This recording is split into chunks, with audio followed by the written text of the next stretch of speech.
Well, it's still morning here in Arizona. Uh, I apologize for my lack of grooming this morning. Uh, Learned a little bit about that. Uh, I'm. You wonder about young men in the military. They have a lot of times they cut their hair really short, and I've talked before about this. How it's important to be aware of your grooming. Make yourself look nice. And of course, in the service, they want their men to look nice because they represent the United States, and that's a good thing. We want our missionaries to look good.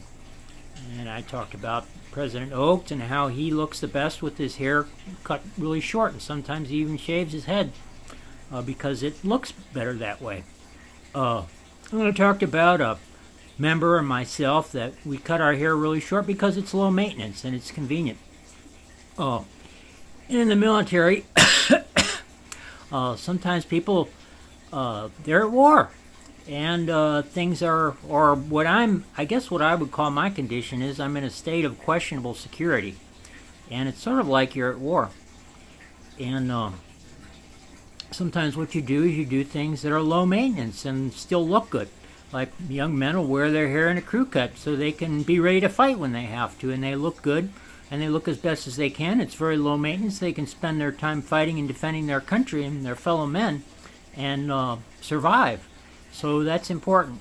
I'm going to shave my head again because I've got to, I'm in a condition of low security right now, and I need to devote all my time to that. Or recently I thought what I had to do, the most important thing, was to read all the legal documents regarding all the security all the software and stuff I use, including my bank and stuff like that. I thought that there was a there was a kind of deal with that, but there's even deeper things that I'm working on right now. Isn't President Nelson an inspiration? You know, when you're at war or in a condition of low security like I am, and you're working to shore up all your security, there isn't a lot of time for any fun. And we all need that. You know, in President Nelson's, this is something I think my family and young children, they like to hear from me.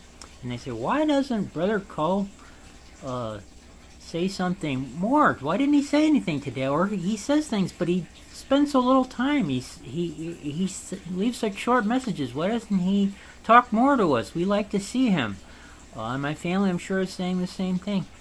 Well, you know, I'm trying to do many things and shore up security for your sake. And I'm not going to go out and have a lot of fun. Hang on a minute. I got to take care of a personal, got a few nostril hairs sticking out there I don't like. Anyway, that's probably something I should have mentioned. But anyway, you don't have a lot of fun, but you know, stuff happens at these times when you still learn things and you decide you want to make changes in your life, and you get inspiration. You still have inspirational times, and there are times like these when you're not having much fun. You know, where you could be bonding with your wife and family and your children or the people around you, and you still have inspirational times. And President Nelson is an inspiration, let me tell you. There was this young man in the Gospel of the Book of Mormon. His name was Alma, and he was a really bad person at first, and he fought against the church, and he caused many people to die of shame for the wrong reasons. You know, they were good people, and you know, and sometimes he would do things that would destroy their faith. And, you know, he was a very bad person. And anyway, he turned around, and he turned it all around, and he became a leader in the church. And anyway, they like to have people with the spirit of prophecy as leaders in the church. And they were fighting against some people that didn't like the members of the church. And he was fighting at the head. He was fighting, and back in those days, they would fight, you know, hand to hand. And aside their leaders. And George Washington was like that. He was like George Washington. He would fight out the front. He would lead the charge. And what happens when you're in situations like that is that people see you as kind of a savior, or as a somebody that's going to help them, and they're willing to risk their lives for you. And you see people get hurt, and sometimes you have to hurt people too. I mean, there was a couple of these Filipino people answering the phones. I knew the things I was going to say to them were going to cause them to die, and I felt badly about that. And you really hate it when that happens, and you want to hate people, and that's just not what the Savior wanted us to do. Especially when you're in a condition like this, because if you love your enemies, you're going to try to leave a way out for them and show them mercy so the fighting can stop. And that's the kind of person He wants us to be. That's the kind of person He wants the people who lead us into war to be. They want them to be merciful and to have their heads about them, to be merciful and kind, and to pray for their enemies and look for a way out for them so that they won't continue to do the bad things that they're doing. So anyway, there was this one time Alma, he was fighting out the head of his people, and it doesn't really tell in the scriptures exactly what was going through his mind, but I think what was going on was he just wanted to die.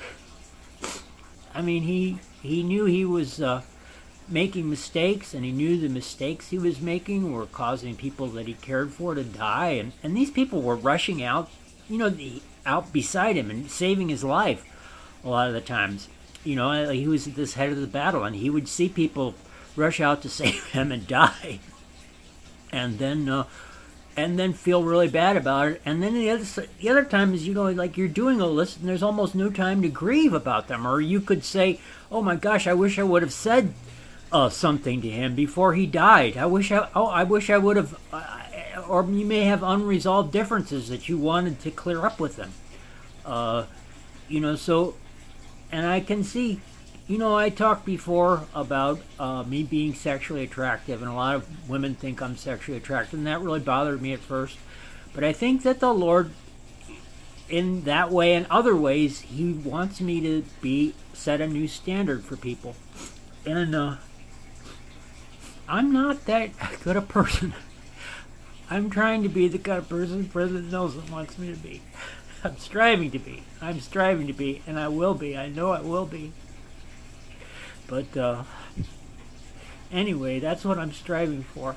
And I know that that's what the Lord wants to be, and some people are really suffering, And anyway, what Alma said was, he said, I think he was realizing that, I'll paraphrase what he said, but he said, "But may the Lord suffer that I'll survive so that I can lead this people." And anyway, that's my prayer, and I'm striving to be the kind of person the Lord wants to be. And that's all I have to say for now. God bless you guys. I love you.